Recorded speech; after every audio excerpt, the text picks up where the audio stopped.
Hello, अस्सलाम वालेकुम मनाहिल। वालेकुम अस्सलाम। वेलकम। आज हमारे साथ हैं Manahil Safan. She is an ambassador of wildlife organisation and his father is Muhammad Asfan, who is working on wildlife. He is a chairman of wildlife organization, and he is working very keenly and very passionately on wildlife from last 35 years, and he has a wonderful contribution along with his daughter, of course, Manahil. uh, they both have like wonderful contribution in the wildlife and saving the wildlife. So how are you, Manahil? अल्हम्दुलिल्लाह ठीक, आप कैसी हैं? अल्हम्दुलिल्लाह बिल्कुल ठीक। अच्छा, तो आज हम बात करेंगे मनाहिल से वाइल्ड लाइफ के बारे में, और इनके सबसे पहले हम इनसे पूछते हैं इनके पैशन के बारे में। मनाहिल, इतनी छोटी सी उम्र में कैसे आपके अंदर ये पैशन पैदा हुआ है? मतलब जैसे बच्चों को शौक होता है डॉक्टर का, इंजीनियर बनने का और दूसरी चीजें बनने का, तो आपको कैसे शौक पैदा हुआ है? आपको कैसे ये ख्याल आया है कि जैसे सपोज ऑफ कोर्स फादर, आपके फादर ये काम करते हैं, तो फादर को देख के अब हर बंदा तो नहीं वो शौक पैदा करता, तो आपके अंदर ये शौक कैसे पैदा हुआ है? आपके अंदर ये पैशन कैसे पैदा हुआ है कि आपने वाइल्ड लाइफ के लिए काम करना है? जी वैसे मुझे मतलब मेरे फादर को देख के ही शौक डेवलप हुआ है क्योंकि वो मतलब बचपन में उनकी स्टोरीज वगैरह लिखा करते थे, हमें बताया करते थे और हमने वैसे काफ़ी बर्ड्स वगैरह रखे हुए थे अपने घर में। तो मुझे बचपन से हम लोग ना मतलब कि कोई अगर मेरा उस वक़्त कोई जैसे अभी मैं जूनियर एम्बेसडर हूँ, मैं वैसे ऐसे वॉलंटियरली काम करती थी और मतलब अगर कोई गली मोहल्ले में ऐसे कॉल आई है कि हमने किसी जानवर को रेस्क्यू करना है, तो मैं सबसे आगे होती थी कि नहीं मैं करूँगी। अगर बेशक मैं कोई मतलब मेरा कोई ओहदा नहीं है या मैं कोई मतलब रिकॉग्नाइज़ नहीं करवाया जाता मेरा काम, लेकिन मुझे ये था कि बचपन से मुझे शौक था। मेरे फादर से भी आया और वैसे भी एक नेचुरल जो शौक होता है ना वो भी था। सही। तो आपको प्लांट्स और एनिमल्स दोनों का है शौक? मोस्टली ज़्यादा एनिमल्स का है, लेकिन अब प्लांट्स का ये कि एक रिस्पॉन्सिबिलिटी है कि अगर तब तक आपने मतलब ये कि रिस्पॉन्सिबिलिटी है हमें जो हम इंसान है अशरफुल मखलूक़ात हैं, तो उसके हवाले से हमें सोचना पड़ता है, तो फिर उसके लिए हमें मतलब काम भी करना पड़ेगा, तो प्लांट्स का काम जो है उससे रिलेटेड है। Very nice. It's very interesting कि आप लोग जो है वो पौधों पे काम कर रहे हैं, जानवरों पे काम कर रहे हैं, like you are like saving the climate, like ecology. The very most important factor is ecology, like wildlife, जो कि हमारे ही वो हिस्सा है, हमसे ही कनेक्टेड है वो, बल्कि हमारा ही वो जी। एक्सटेंडेड वर्जन है। और ना हम उनके बगैर सर्वाइव कर सकते हैं, ना वो हमारे बगैर सर्वाइव कर सकते हैं, because we all are designed in this way, in this like whole canvas of universe. So it's very interesting to know. I was very curious when I first saw you, and when I learn about you, that you are working as an ambassador of wildlife organization in a very young age. So first of all, very many congratulations to you for this thank you, passion, for this zeal. Thank you so much. You are working passionately, and alhamdulillah, like you have I have seen this the spark in you. uh, you will, mashallah, आप बहुत आगे जाओगी। Thank you, इंशाल्लाह। और आपको पौधे कौन से पसंद हैं पर्सनली? मुझे लगता है कि पौधे तो सारे ही पसंद हैं, लेकिन एक पौधा जो आपको फल दे सकता है, एट अ टाइम फूल दे सकता है, उस पे परिंदे रह सकते हैं, तो मेरे ख्याल से वो ज़्यादा जो है वो प्लांट्स जो हैं वो अच्छे होंगे, वो ट्रीज़ अच्छे होंगे और वो नेटिव ट्रीज़ कहलाते हैं। तो वो आपको पसंद है पर्सनली? जी, पर्सनली आपको कौन सा पसंद जी। है? पर्सनली। पर्सनली मुझे आम का, बेरी का, क्योंकि उससे फ्रूट भी मिलता है। सही। और अब आम का मौसम भी है आजकल। जी, और आम मेरा फेवरेट फ्रूट है। Oh nice. Okay. And like animals में आपका कौन सा फेवरेट है? एनिमल्स में मुझे सारे पसंद हैं। ऐसा कोई भी सिवाय लिज़र्ड के, मुझे उससे डर लगता है। मतलब सब मुझे कहते हैं कि आपको पेंगोलिन से डर नहीं लगता, आपको लिज़र्ड से डर लगता है, तो मुझे पेंगोलिन वैसे पेंगोलिन आजकल मेरी फेवरेट है, क्योंकि मैं उसकी स्पीशीज़ एडवोकेट भी हूँ, ओके। तो मेरा दिल करता है कि कोई वाइल्ड पेंगोलिन मुझे दोबारा मिले। पैंगोलिन तो बहुत ही इनोसेंट से और मासूम से क्रिएचर्स होते हैं, उन पे तो काफी फिल्म्स और सीरीज बन चुकी हैं और हम सब जो है शौक से देखते हैं उस सीरीज को। मैंने उसको पाला भी है ना, तो मैंने उसका नाम ब्राउनी रखा था, मुझे वो बहुत याद आ रहा है, ब्राउनी। सही। ओके सो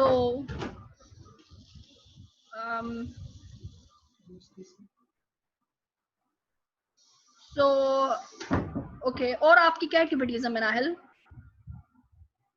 और इसके अलावा हम लोग डिफरेंट डेज सेलिब्रेट करते हैं, जैसे कोई भी डे आ गया, वर्ल्ड स्नेक डे आ गया, वर्ल्ड पेंगुलिन डे आ गया, वर्ल्ड टर्टल डे आ गया, तो उसके हवाले से कुछ इंफॉर्मेशन होती है।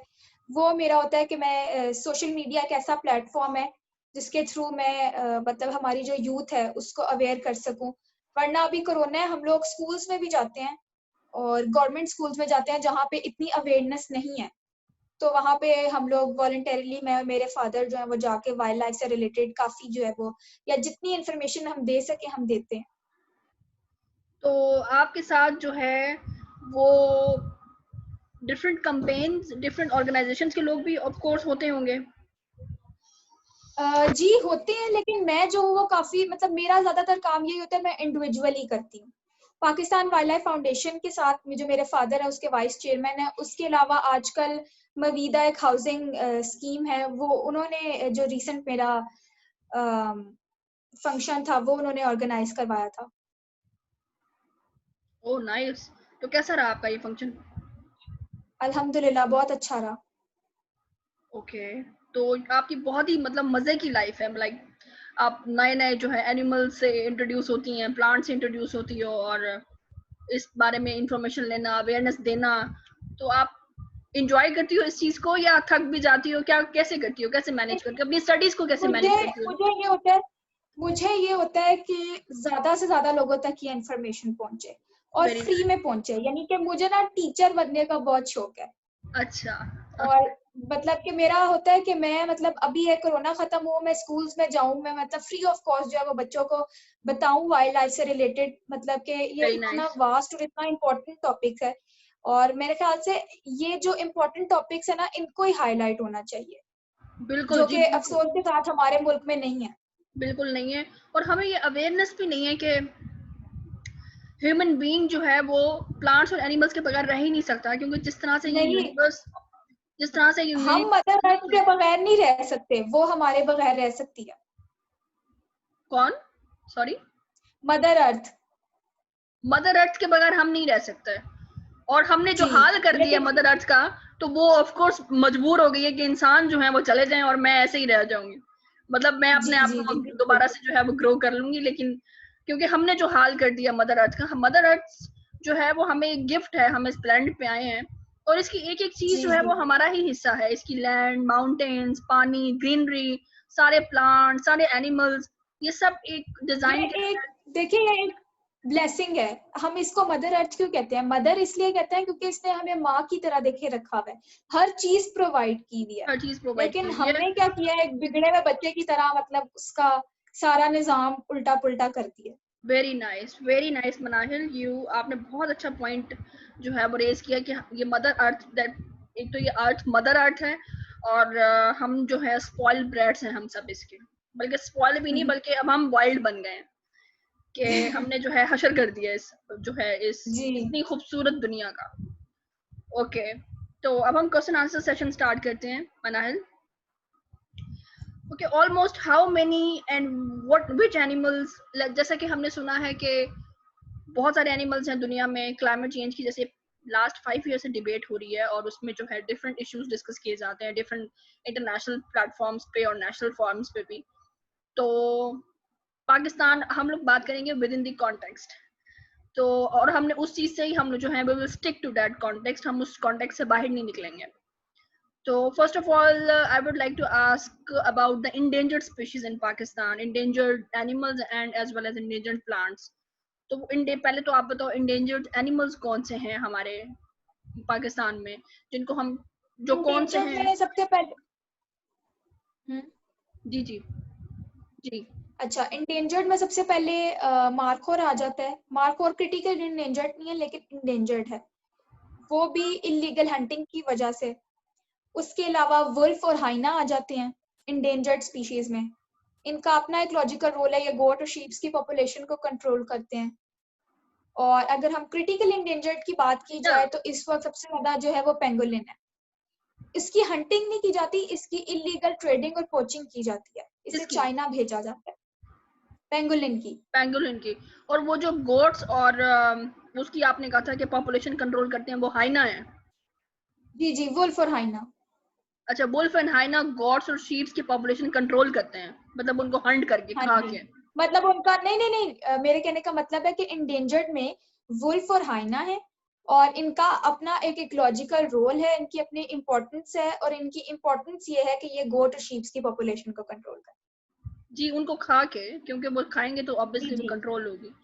तो अल्लाह ताला ने देखें कितना प्यारा डिजाइन रखा है कि एक चीज दूसरी चीज की खुराक बन रही है ताकि वो उसको खुराक भी मिल जाए और पॉपुलेशन बैलेंस रहे। कितना प्यारा ये एक बहुत ही यूनिवर्सल सिस्टमैटिक हम जो है, सब आपस में इंटर रिलेटेड है। बहुत ज्यादा, मतलब बहुत अगर ज्यादा। कोई एक चीज जाएगी तो समझे हमारा भी वक्त हमारा स्टार्ट एक हो हिस्सा जाएगा। गया। जी, हमारा भी एक हिस्सा गया। बल्कि मैं तो कहती हूँ कि भी आपने बिल्कुल ठीक बात की है कि हम सब इंटरकनेक्टेड हैं, ये सारी चीजें, जानवर, इंसेक्ट्स, एनिमल्स, प्लांट्स। बल्कि we are not just interconnected, ये हमारा ही हिस्सा है, जैसे हमारी बॉडी का पार्ट, हमारी एग्जिस्टेंस नहीं है इनके बगैर। क्योंकि जी जितनी भी साइंस तरक्की कर ले, जितने भी आर्टिफिशियल मेथड्स आ जाएं, जो नेचुरल अल्लाह ताला ने ऑर्गेनिक वे रखे हैं, उनका तो कोई रिप्लेस नहीं हो सकता। क्योंकि एक यूनिवर्स जो है वो एक खास एक मैकेनिज्म के तहत चल रही है, और उसमें जब हम अपनी साइंस, आर्टिफिशियल इंटेलिजेंस या अपनी उससे हम लोग इंटरफेरेंस करेंगे तो of course it will effect humanity as well as mother earth. तो दोनों चीजें ही इम्बैलेंस होंगी और दोनों चीजें ही खराब हो जाएंगी। बहुत प्यारी बात की आपने Munahil. Okay, second question thank is you. How many plants are endangered and critically endangered. पहले तो हमने इंडेंजर्ड की बात की थी, अब क्रिटिकली इंडेंजर्ड प्लांट्स कौन से हैं? प्लांट्स का मुझे उस तरह अंदाजा नहीं है, लेकिन अगर मैं देखा जाए तो पाकिस्तान में नेटिव ट्रीज की काफी कमी है। जैसे यूकलिप्टस है, वो हम देखते हैं बहुत ज्यादा लगा हुआ है, लेकिन उसका कोई फायदा नहीं है। उस ओके, पे ना फल है ना फूल है ना मतलब कि हैबिटेट रिस्टोरेशन है। तो हमें चाहिए कि हम ज्यादा से ज्यादा नेटिव ट्रीज लगाएं, जिसमें आम, बेरी, कचनार के दरख्त शामिल है। ओके। तो ऐसे कौन से पौधे हैं जो लगे हुए हैं और वो आपको लगता है कि वैसे उनका भी रोल होगा इकोलॉजिकली, लेकिन जब नेटिव प्लेट्स नहीं लगाते हैं तो उसको हम कैसे मैनेज करें? जब लाइक नॉन नेटिव जब हम ट्रीज लगाते हैं, जो हमने लगाया, जैसे कि अभी आपने कहा इक्लिप्टस है, तो वो ऐसे ही लगा हुआ है, तो वो ऐसे क्यों लगा हुआ है? इसकी हम कैसे, मतलब हम लोगों को अवेयरनेस दे सकते हैं कि आप लोग ये ट्रीज ना लगाएं तो ये ट्रीज लगाएं?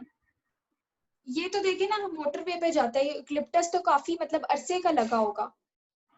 और ये है कि आप देखें, अगर एक सोशल मीडिया एक ऐसा प्लेटफॉर्म है कि वहां से आपको अवेयरनेस मिल सकती है। और मतलब आप पाकिस्तान वाइल्ड लाइफ फाउंडेशन को देख लें, हम मतलब मैं अपने हर इंटरव्यू में मैं कहती हूँ कि नेटिव ट्रीज लगाएं, उन्हीं का फायदा है, वरना बाकी जो है उनका भी हो सकता है, उनका अपना एक इकोलॉजिकल रोल होगा।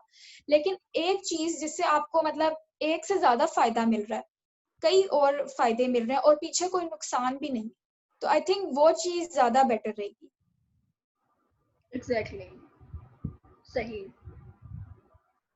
ओके, अच्छा, कौन से जानवर हैं जिनका they have most ecological role in the planet regarding to saving climate और सेविंग दिस मदर अर्थ?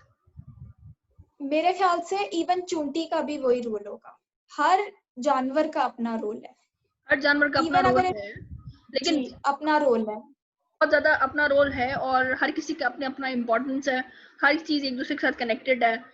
तो अभी जैसे हमारे जैसे पूरी दुनिया में सुनने में आ रहा है कि बहुत सारे जानवर खत्म होते जा रहे हैं, तो किन जी जानवरों जी को, वैसे तो हर सब जानवर हम चाहते हैं कि बच जाएं, लेकिन ऐसा पॉसिबल नहीं है। जिस तरह से लाइफ जा रही है और जिस तरह से आगे चीजें तरक्की कर रही हैं, तो इन चीजों की जो है वो कमी होती जा रही है। ग्लोबल वार्मिंग की वजह से आप देख रही हो कि अमेजोन फॉरेस्ट जल गया है, और जी उधर से जी ऑस्ट्रेलियन फॉरेस्ट जला है, तो बहुत सारे जानवरों को हमने लूज कर दिया। तो इस बारे में आप क्या कहोगी? और दूसरी ये बात कि कौन से जानवरों को वाकई मतलब सेव होना चाहिए, जो हमारे क्लाइमेट के लिए बहुत इंपॉर्टेंट है, इस अर्थ के लिए बहुत इंपॉर्टेंट है, स्पेशली जो इंपॉर्टेंट है? मतलब कि जैसे मेरे ख्याल से उसमें भी जैसे कि अभी ये आ रहा है, लेपर्ड इंडेंजर्ड है, स्नो लेपर्ड इंडेंजर्ड है, वुल्फ, हाइना, पेंगुलिन, ये सब, इनका सबका बहुत अपना अपना इकोलॉजिकल रोल है और इम्पोर्टेंस है। ये मेरे ख्याल से पेंगुलिन का बहुत ज्यादा इम्पोर्टेंस है। मैं बार बार इसकी इसलिए बात करती हूँ क्योंकि अगर ये ना हो तो हमारे जंगलात बीमार पड़ जाएं, क्योंकि दरख्तों पे जो दीमक होती है, एंट्स और टर्माइट्स होती हैं, वो चढ़ जाएं। तो अगर दरख्त ही नहीं होंगे तो फिर हम सांस कहाँ से लेंगे? सही इसीलिए मतलब कि बहुत ज्यादा इम्पोर्टेंस है इन सब एनिमल्स की। सही। तो पेंगुलिन बहुत इंपॉर्टेंट है और उसके बगैर फॉरेस्ट सरवाइव ही नहीं कर सकता है। जी। Okay okay, my next question is like अच्छा, अभी ये जो आपने बात की कि हंटिंग कल्चर जैसे कि हमारा है और जिसकी वजह से हम लोग बहुत सारे जानवरों को बहुत सारे जानवर किल एनिमल्स बाय हंटिंग और इलीगल हंटिंग, जी। ठीक है। तो और ये बर्ड भी। और बर्ड्स भी और दूसरी चीजें भी, तो ये हम लोग कैसे हंटिंग कल्चर को कैसे हम लोग डीमोटिवेट करें? यहाँ पे तो लोग हंट करना जो है बड़ी शान समझता है, मतलब यहाँ पे तो ये जहालत है। जी, और शौकिया, मतलब शौकिया, आप किसी जानवर को मार रहे हैं, शौकिया। शौकिया, शौक में, या खुदा ना खास्ता जो है वो एक for the eight like pride में, तो मतलब अपने लाइक फजूल जो हमारे शौक हैं उनको पूरा करने के लिए हम इस अब तरह आप से। इस शौक से देखें नुकसान कितना हुआ है कि हमारे पाकिस्तान में इतना खूबसूरत परिंदा पाया जाता है, अलेक्जेंड्राइन पैरेट। वो जो है वो इंडेंजर्ड है, बल्कि क्रिटिकली इंडेंजर्ड है। एलेक्जेंड्राइन इसके पैरेट, अलावा ये कहाँ पाया जी जाता जी, है? ये पाकिस्तान में ही पाया जाता है। नहीं मतलब किन और एरियाज इसका में? आई थिंक नॉर्दर्न एरियाज में। ओके, तो लोग इसका मैंने आज शिकार तक करते हैं? देखा नहीं है क्योंकि क्रिटिकली इंडेंजर्ड है ये। तो लोग शिकार करते हैं इसका? जी, इसकी इलीगल हंटिंग की जाती है, बल्कि अब तो ये क्रिटिकली इंडेंजर्ड है। इसके अलावा जितने भी माइग्रेटरी बर्ड्स आते हैं, फ्लेमिंगोज हो गए, डक्स हो गई, हमिंग बर्ड्स हो गए, ये हंटिंग की वजह से, यानी कि ये सारा नुकसान हमें उठाना पड़ता है। और आज देखिए हम लोग ये सब मतलब खूबसूरत परिंदे देखने से, मतलब हम देख नहीं सकते उन्हें। हम देख नहीं सकते, हम नेचर की इतनी खूबसूरत चीज़ों से फ़ायदा नहीं उठा सकते, उनका अपना नेचर में एक रोल होगा, हम वो चीज़ भी मिस कर रहे हैं और फिर हम डिबेट्स कर रहे हैं क्लाइमेट चेंज पे। कितने हम बेवकूफ़ हैं मनाहिल। जी क्योंकि जब तक हम अपने अडेप्टेशंस, लाइफ अडेप्टेशंस, हम अपने आप को जब चेंज नहीं करेंगे और हम अपनी वो लाइफ अडेप्ट नहीं करेंगे जिससे मदर अर्थ को सेफ्टी मिले और जिससे मदर अर्थ हमसे ना डरे, तो ऑफ कोर्स पे मदर अर्थ जो है हमें क्लाइमेट चेंज पे कुछ करने की, कुछ एक्शंस, कुछ मेजर्स लेने की जरूरत ही ना पड़ती और ना ही पड़े अगर जी हम आज भी सुधर जाएं।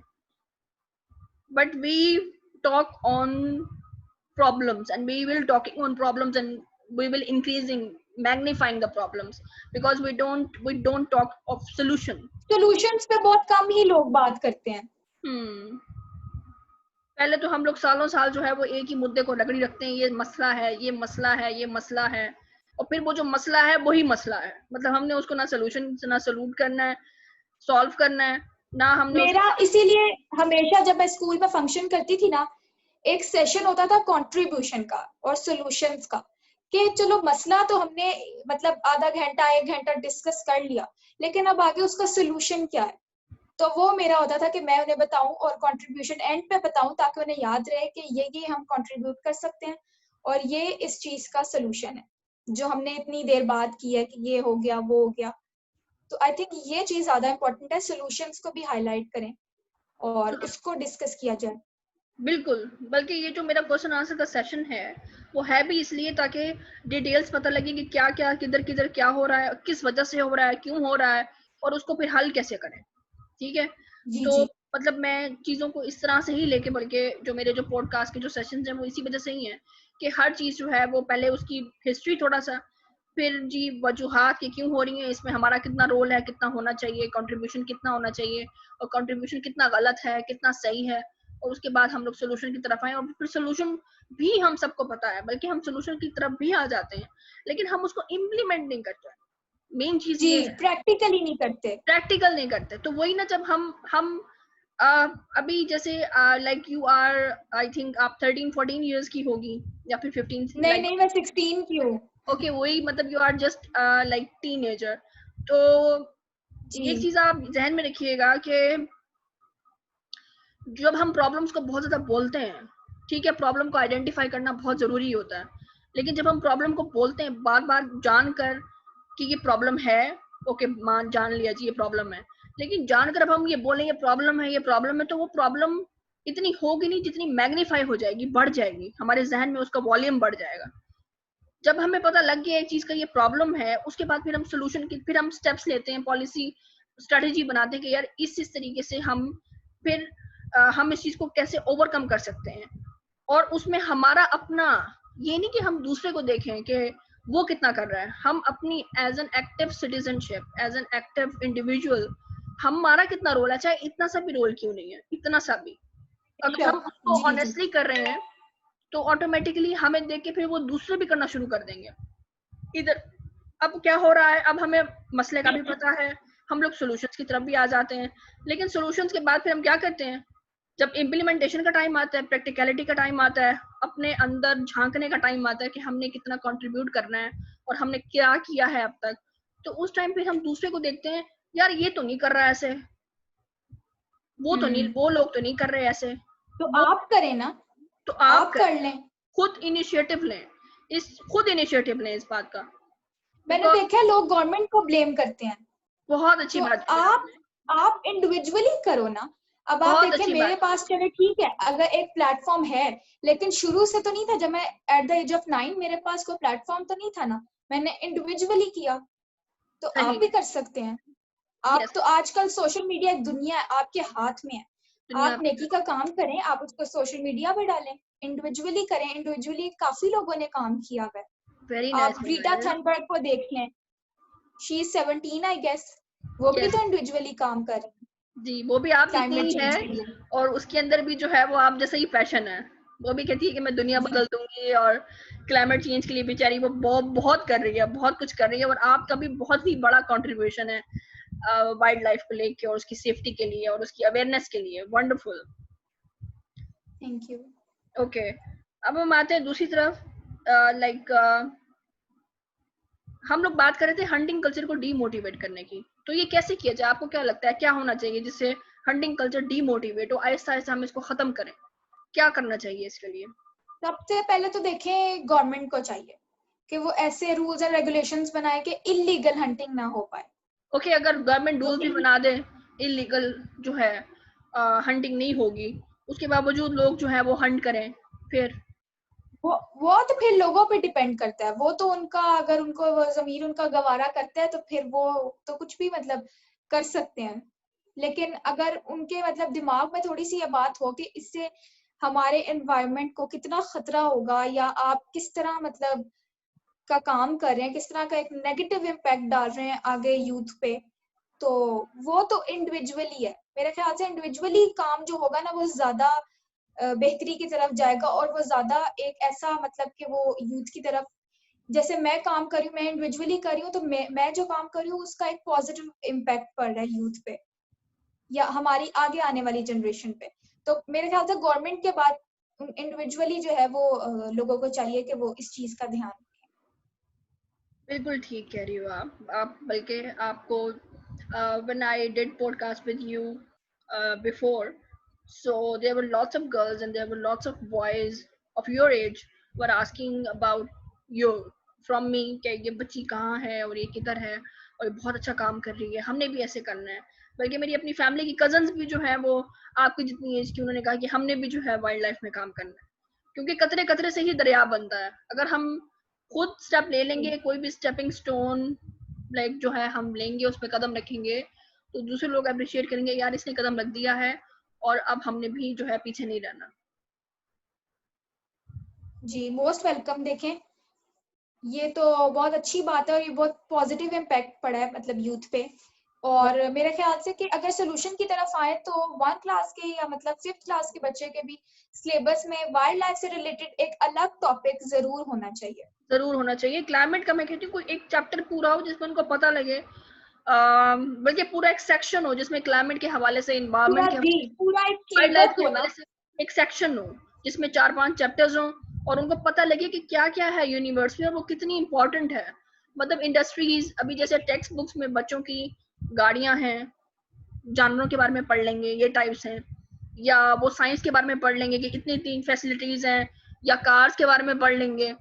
तो वो ये चीज जो है उनको हाईलाइट करवाई जाए टेक्स्ट में। बहुत अच्छी बात जी की है जी आपने, बहुत ही अच्छी बात की है कि टेक्स्ट में जो है वो एक सेक्शन रखा जाए क्लाइमेट का, क्योंकि ये it's a dire need of this time.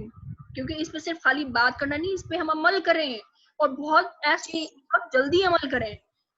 हमसे हमसे हर चीज इतनी नाराज हो रही है। अगर कोई बच्चा डिस्कवरी चैनल देखता है या आप देखती हो तो आपको बहुत अच्छे तरीके से पता होगा कि कैसे वो वाटर होल्स बन गए हैं, कि होल्स बने हुए हैं और उसके अंदर पानी जा रहा है, एक होल वाटर के अंदर होल बने हुए हैं।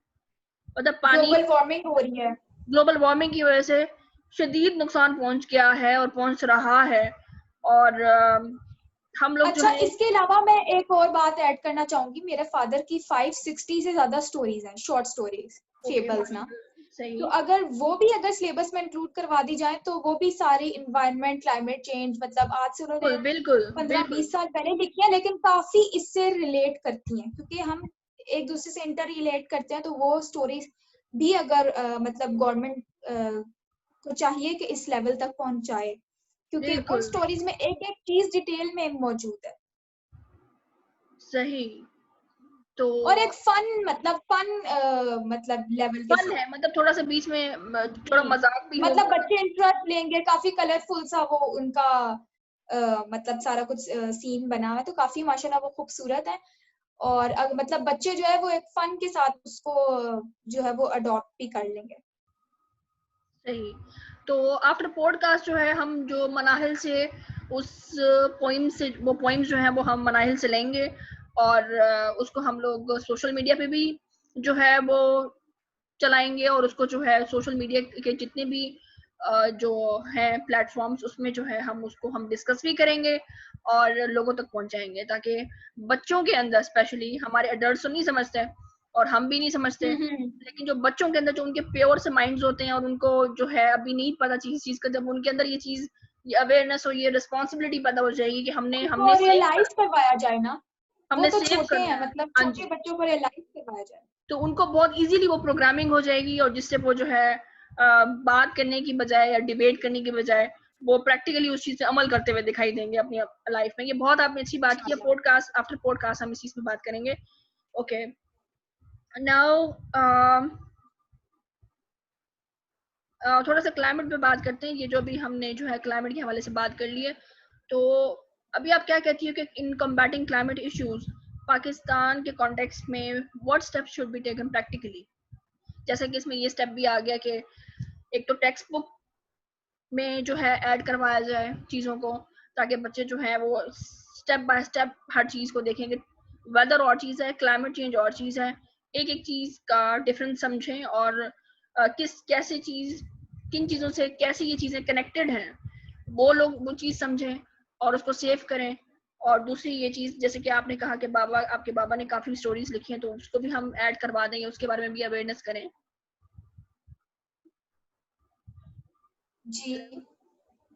तो आप क्या कहती हो कि और क्या स्टेप लेने चाहिए जिससे हम पाकिस्तान के उसके क्लाइमेट चेंज को? उसके अलावा दोबारा प्रैक्टिकली देखा जाए तो प्लांटेशन करें, सबसे ज्यादा जरूरी क्लाइमेट चेंज के लिए यही है। अच्छा, प्लांटेशन करें, और वही मतलब बात है, हर घर में, प्लांटेशन करनी है तो वाइज तरीके से करें, नेटिव ट्रीज लगाएं।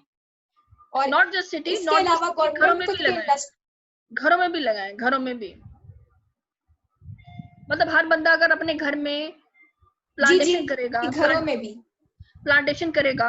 अच्छा, इससे जो है कुछ लोगों का इसमें ये भी क्वेश्चन है कि क्या जो पूरी फर्स्ट वर्ल्ड कंट्री, जो पूरी दुनिया में जो ग्लोबल गैसेस का एमिशन हो रहा है, इतनी कार्बन डाइऑक्साइड गैस और इतना कुछ इंडस्ट्रियलाइजेशन और इतना वो नेट और लाइक ये जो हम छोटी छोटी चीजों के लिए हम लोग सैटेलाइट से कनेक्ट करते हैं, हमें तो नहीं पता ना, हम लोग तो समझ रहे हैं ये लाइफ इजी है कि छोटी चीज को हम लोग फूड के लिए ऐप है, ग्रोसरी के लिए ऐप है, बल्कि ये लाइफ उल्टा टफ है।